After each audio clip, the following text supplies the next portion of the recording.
The New York Knicks. Let's talk about the Knicks. Okay. They lost a heartbreaker last night. Yep. Came all the way back. Remember, they were down to Chicago big time. And they come back. They get a chance to win. Right. Yeah. They're up by 2, right? And Josh Hart. I don't know what he was doing. I can't remember who he fouled. Do you remember?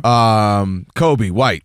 He fouls Kobe White. Yeah. On a 3-point attempt? I couldn't tell if he just smacked his afro or if he actually fouled him. But he fouls him. You and I are watching it live. Like, did he just foul him on a 3? What are you doing? And then Thibodeau, you remember we read his lips? He goes, he's like, come on, Josh. Come on, Josh. Yeah, and Josh is one of those guys every team wants. You know, he plays hard. He's dedicated. But you can't do that. You can't do it. He's smarter than that. Josh Hart is very smart. Let him make a 3. Yep. All right, and we'll have to live with that. And we'll have time. Right. On the clock still. Let him make a 3, but you can't put him up there for 3 free throws. He made all 3, and then the Knicks come back, and Jalen Brunson has a shot. Right side, post up. 75% down. Yep. Like, I don't know how it popped out. It's because he was left-handed. I'm serious. The English on the ball made it spin the opposite way. Like, if he were right-handed, that drops, they win.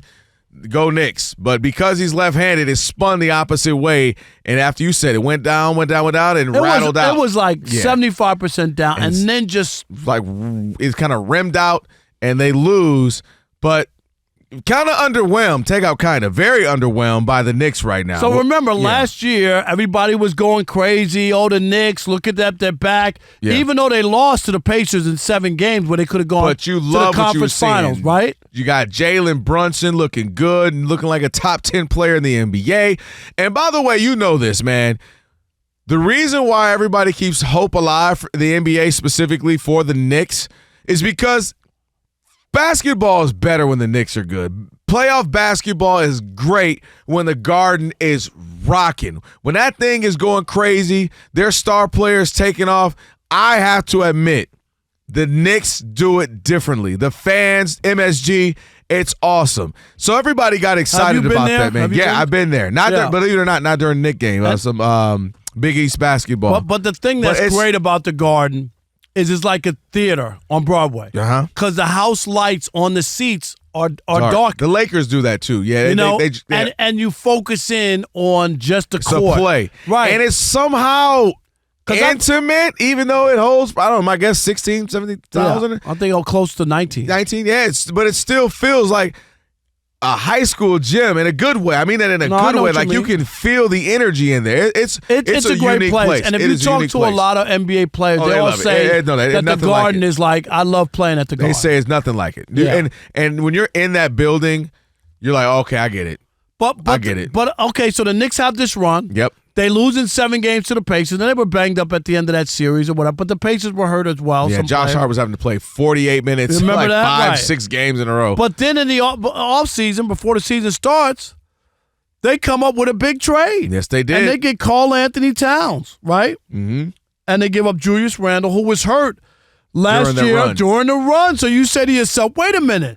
They almost made it to the conference finals without Julius Randle, and now you're adding Karl Anthony-Towns, who had a great run, right, with the Timberwolves, right? Yep. But the Knicks are off to a 5-6 start, and it hasn't been pretty yet. Yeah, they haven't quite found. And I get it; it's early, so I'm not trying to say like we're going to determine where they are.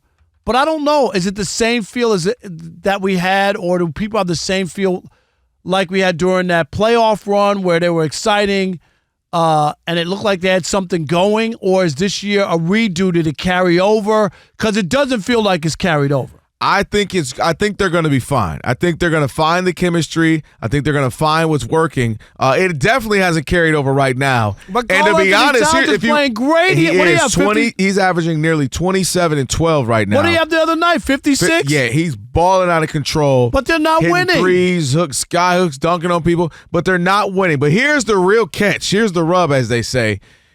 Karl Anthony-Towns. This is exactly what the Knicks wanted. They wanted Karl Anthony-Towns to come in and look like a top 10, 12 player in this league. They wanted him to ball out to average 27 and 12 for them to have some success, win 5 games. You know, you want to have a better record, but we don't look bad because you know who does look bad? the Milwaukee Bucks. And you know why the Knicks got them? Why they got Karl Anthony-Towns? Because he's great if he stays with us. It's good. It works. We think he fits better with Brunson than Julius Randle because he spaces the floor with his three-point shooting.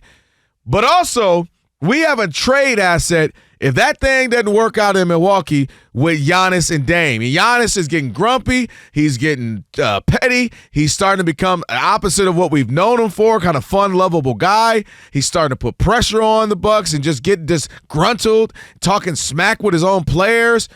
He ain't quite the same Giannis right now. And I think this is working out perfectly for the Knicks. You keep playing well, Karl Anthony-Towns. You keep balling out of control.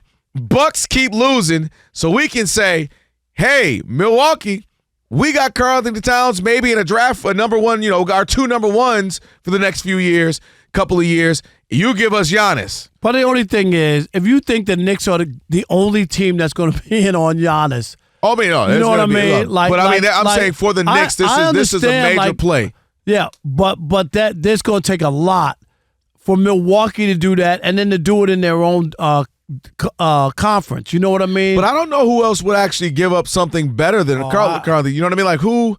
The Timberwolves gave him up. You know what I'm saying? Like No. I'm saying who would give up something better than Karl Anthony-Towns? You know what I mean? Saying there would be packages. What do you want? Because they would need more than that. Because he's only going to go. Giannis has made it very clear. He is all about winning. I mean, he called Jaylen Brown the best player in the NBA simply because he's the best player, which, by way of finals MVP, on the best team. I'm like, all right, Giannis, settle down, Giannis. I'd take Jason Tatum. Yeah, I think everybody knows. Jaylen Brown is really, really, really, really good, but, he ain't the best player in the league. He ain't Steph. He ain't Jokic. He ain't Doncic. He ain't LeBron. He ain't AD. Let's settle down. But this is like one of those things. Did the Knicks really turn the corner? What did they just have a hot stretch?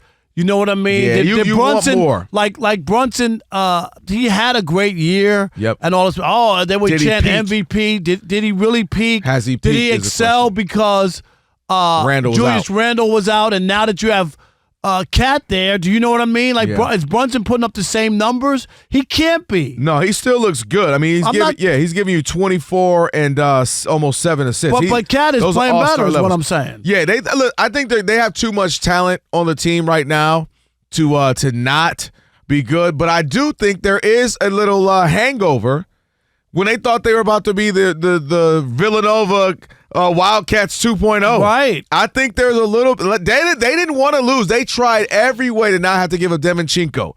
Like, he is really, really good. He's just kind of one of those role players, plays his part. So they were really disappointed they had to give him up. So I think there's we thought this was going to be Villanova 2.0, and now that we've had to give up on that, I think there's an element of a little disappointment with that. And now they're trying to find their way.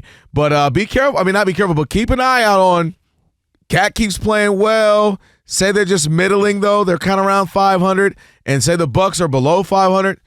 Like you said, it's going to be everybody trying to vie to get him. But he's only going to go to a couple of places. If Giannis becomes available, I'm just saying, there's going to be a sweepstakes. Yeah. Ain't no way they're going to let the Knicks just, you know what I mean? Or what they offer. It's probably going to be like 4 teams where he would want to go. Really, really, I could see Golden State taking some of those young players and saying, we got better players, you know what I mean, who can help you now. They can package 3 or 4 guys. Yes, they could. None of them are good. I ain't giving you Giannis. Well, that and a pick, you know what I mean. But there's something. I'll go Philadelphia. Give me Tyrese Maxey and a couple of players. 877-99 on Fox. 877-996-6369.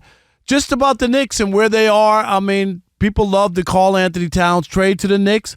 Thought that was going to be even better for them. Yeah. Remember, they made that playoff run without Julius Randle, so now you're adding a guy averaging almost 30 points a game to the mix, and he can do it from outside, inside, whatever you need. They're supposed to be a top 3 seed. Are the Knicks contenders, real contenders, or pretenders?